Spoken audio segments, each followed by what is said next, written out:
과거 오마이뉴스에서 나온 기사입니다. 철새 김민석은 안 돼. 받아들일 수 없다. 노선 없이 왔다 갔다 하는 철새는 신당에 합류해서는 안 되며 김민석 역시 받아들일 수 없다. 철새 김민석은 안 돼. 뉴스공장에 출연한 김민석의 똥볼. 서울 경기 노사모들 정말 대분노했습니다.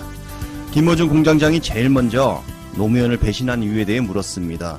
아마도 오늘부터 서울 경기 투표가 시작되니 노사모가 가장 많은 지역인 서울 경기 투표 날에 노사모 감성을 자극하는 묘소를 펼쳤다. 덫에 걸린 김민석은 조금 뜸들이다가 죄송하다는 말씀을 뭐 수백 번 드렸고 앞으로도 수백 번 드릴 겁니다. 근데 우선 약간의 이해를 모르는 분들을 돕자면 2002년은 제가 후보 단일화를 위해서 탈당을 해서 후보 단일화를 하고 복당하겠다. 정확하게 이렇게 성명을 내고 나가서 후보 단일화를 하고 돌아온 케이스고요. 이번 과정에서 제가 공개를 했지만은 마지막 상의를 사실은 한 것은 김근태 고문이셨습니다. 그렇게 당시에? 네. 왜냐하면 흔히 이야기하는 동교동이나 저는 뭐 후단협 소속도 아니고 후단협이 할 수는 없는 후보 단일화는 필요한 일이긴 한데 그래서 같이 상의를 하다가 결국은 또 제가 할 수밖에 없다고 생각해서 제가 했고 이제 그렇게 돌아왔습니다. 결과는 만들었는데 지지철회라는 정말 생각도 못했던 상황이 나서 저로서는 최악이 된 것이고요. 제가 개인적으로 제일 죄송했던 것은 이해찬 전 총리. 왜냐하면 이해찬 전 총리가 노 대통령님 선거를 같이 둘이 기획본부장, 부본부장으로 치르자고 했는데 제가 저는 그때 정치를 안 하겠습니다 당분간 이랬다가 후보 단일화가 안 돼서 질 것 같아서 이제 너무나 절박해서 제가 했는데 그때 이 총리께서 중국에 출장을 나가시는 바람에 상의를 못 드린 게 굉장히 저에게는 뼈 아팠고 한 10여 년 동안 제가 꾸지람을 들었죠. 이해찬 총리에게 꾸지람을 들었다. 그러나 관계가 회복되었다. 이런 말을 또 해요. 그리고 정몽준이 이겨도 된다고 판단했다. 이런 말을 해요. 그때. 자, 아무튼 이제 최근 불거진 단일 ETF 내부리지와 그리고 보안수사권 관련 질문은 없었습니다. 개혁과 관련해서 김민석이 총리가 아니었고 만약 당대표였다면 어떻게 되었을까요? 개혁은 아무나 할 수 있는 일이 아니다. 하나만 봐도 열을 난다. 이합을 따지고 타협했으면 검찰 개혁은 물 건너갔다라는 거죠. 자, 그런데 김민석 후보 어떻습니까? 지금까지 정치를 하면서 개혁이라는 걸 앞장서서 한 경험이 있나요? 자신의 이익을 위해서 정몽준 후보에게 퍼럭퍼럭 날아간 사람입니다. 그것도 대선을 코앞에 두고. 그래서 주위에서 더욱 실망감이 컸던 거죠. 모름지기 큰 정치인이라고 하면 절대 계산으로 움직이면 안 되는 겁니다. 노무현 대통령은 자신을 정치로 이끌어준 김영삼 대통령의 야합에 반대하며 뛰쳐나온 겁니다. 당대표가 되겠다라고 하면 최소한 이 정도의 의로움과 철학이 있어야 하는 거죠. 그런데 김민석 후보에게 이런 의로움은 우리가 찾아볼 수 없다. 이분에게는 공학적 계산만 있는 겁니다. 어떻게 하면 선거에 이길까 이런 셈법만 있는 거죠. 그래놓고 20년이 지나서야 이해찬 대표에게 용서를 받았다. 노무현 대통령에게 나는 용서를 받았다. 이렇게 지난 부울경 연설에서 말을 한 겁니다. 그런데 그거 철저히 자신만의 생각이죠. 이해찬 대표의 부인 김정옥 여사가 공개적으로 정청래 후보를 지지하고 있는 거 우리가 다 봤죠? 그러면 알 수 있는 거 아닙니까? 자, 2003년 5월 23일 오마이뉴스 기사입니다. 제목이 명료하죠. 이해찬 의원, 철새 김민석은 안 돼. 기사를 보시면 노무현 정부 출범 직후의 일입니다. 민주당 내 신당, 열린우리당 추진 논의가 활발했던 때이죠. 그때 이해찬 대표가 이렇게 선을 긋습니다. 누구는 되고 누구는 안 된다는 식으로 이름을 거론하거나 후단협 소속이라고 배제할 수 없다.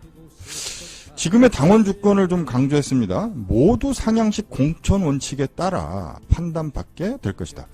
그러나 노선 없이 왔다 갔다 하는 철새는 신당에 합류해서는 안 되며 콕 집어서 김민석 씨 역시 받아들일 수 없다. 자, 이 수많은 정치인 중에 확실하게 콕 찍은 겁니다. 철새 김민석은 안 된다. 이 기사를 보시면 이해찬 대표의 상주를 왜 정청래 대표가 맡은 건지 우리가 알 수 있죠. 이때 이미 이해찬 대표가 상향식 공천을 얘기하며 당원 주권을 강화해야 한다 이렇게 강조를 했던 분입니다.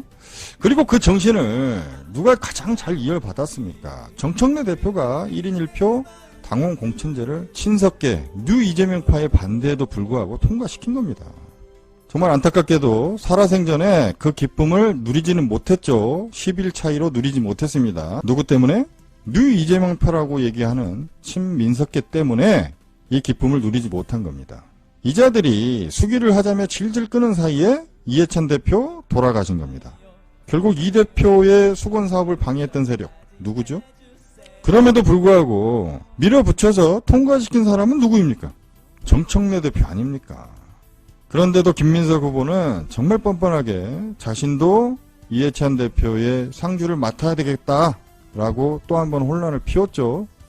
자, 23년 전 이해찬 대표가 왜 철새 김민석은 안 된다고 한 것인지 정말 그 해안에 경의를 표하지 않을 수 없습니다. 그리고 지금 민주당의 혼란을 자초한 책임을 김민석에게 우리는 반드시 물어야겠죠. 이 철새들의 공통점은 당을 옮기는 것뿐만이 아닙니다. 당을 옮기지 않으면 분열을 일으킨다는 거죠. 이 똑같은 이치입니다. 분열이 실패로 돌아가면 그냥 떠나는 거죠. 그래서 옮기거나 갈라치기 하거나 이게 철새의 본질입니다. 그래서 이번 당대표 선거 너무나도 쉽지 않습니까? 민주당을 가장 민주당답게 그런 사람이 당대표가 되어야 하는 겁니다. 우직하게 한 길을 걸어온 사람, 그 길을 보면 알 수가 있죠. 그리고 그의 곁에서 함께하며 응원과 지지를 보내는 사람들, 그 사람들을 보면 바로 알 수 있는 겁니다. 추미애, 서영교, 최민희, 이성윤, 한민수, 김용민 더 계시지만 많이 언급할 필요도 없습니다. 딱 이 정도면 저쪽에 100명 넘는 의원들 다 물리치고도 남는 거죠. 자, 대한민국 민주주의의 성지 호남 당원들이 이제는 현명한 결정을 해주시기 바랍니다. 다시 말씀드리지만 정부 성공을 위해서 뛰는 건 이제 기본입니다. 이번 선거 국무총리 국무위원 뽑는 거 절대 아니죠. 정부 조력을 넘어서 정당으로서 민주당이 가야만 하는 길, 그거 따로 있는 겁니다. 그게 언론과 사법부 개혁이죠. 개혁이 성공해야 비로소 기울어진 운동장이 정상으로 평평하게 돌아오는 거죠. 그래야 분열보다 타협과 공생이 가능하며 이 나라가 앞으로 나아가는 거겠죠.